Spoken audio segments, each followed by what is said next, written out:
Bamidbar, chapter 10. Yehovah said to Moshe, "Make 2 trumpets, make them of hammered silver. Use them for summoning the community and for sounding the call to break camp and move on. When they are sounded, the entire community is to assemble before you at the entrance to the tent of meeting. If only one is sounded, then just the leaders, the heads of the clans of Israel, are to assemble before you. When you sound an alarm, the camps to the east will commence traveling. When you sound a second alarm, the camps to the south will set out. They will sound alarms to announce when to travel. However, when the community is to be assembled, you are to sound, but don't sound an alarm. It will be the sons of Aharon, the Kohanim, who are to sound the trumpets. This will be a permanent regulation for you through all your generations. When you go to war in your land against an adversary who is oppressing you, you are to sound an alarm with the trumpets. Then you will be remembered before Yehovah your God, and you will be saved from your enemies.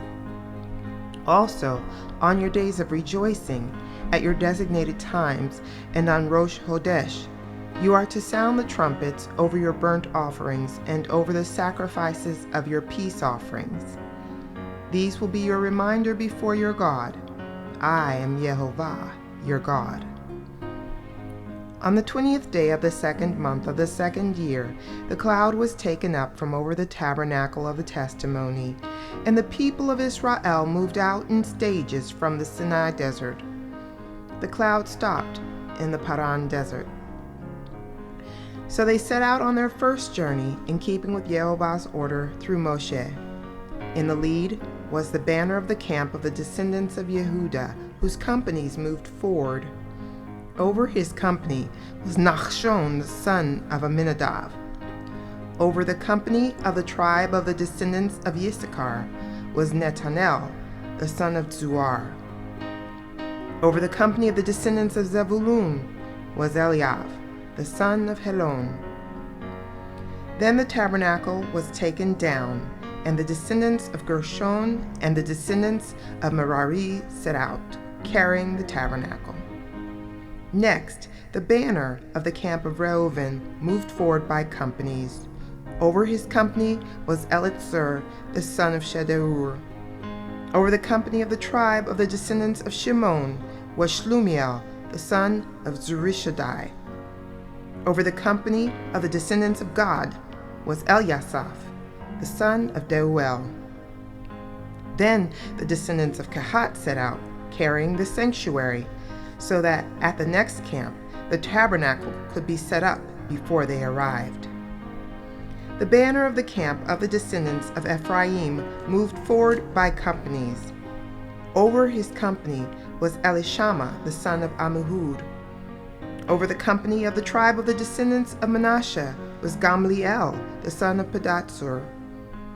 Over the company of the descendants of Benjamin was Avidan, the son of Gidoni. The banner of the camp of the descendants of Dan, forming the rear guard for all the camps, moved forward by companies. Over his company was Achiezer, the son of Ammishaddai. Over the company of the tribe of the descendants of Asher was Pagiel, the son of Okran. Over the company of the descendants of Naphtali was Ahira, the son of Enan. This is how the people of Israel traveled by companies. Thus they moved forward. Moshe said to Hovav, the son of Reuel, the Midjani, Moshe's father-in-law, "We are traveling to the place about which Yehovah said, 'I will give it to you.' Come with us, and we will treat you well, because Yehovah has promised good things to Israel." But he replied, "I will not go. I would rather go back to my own country and my own kinsmen." Moshe continued, "Please don't leave us, because you know that we have to camp in the desert, and you can serve as our eyes. If you do go with us, then whatever good Yehovah does for us, we will do the same for you." So they set out from Yehovah's mountain and traveled for 3 days. Ahead of them on this 3-day journey went the Ark of Jehovah's covenant, searching for a new place to stop. The cloud of Jehovah was over them during the day as they set out from the camp. When the ark moved forward, Moshe said, "Arise, Jehovah, may your enemies be scattered. Let those who hate you flee before you." When it stopped, he said, "Return, Jehovah, of the many, many thousands of Israel."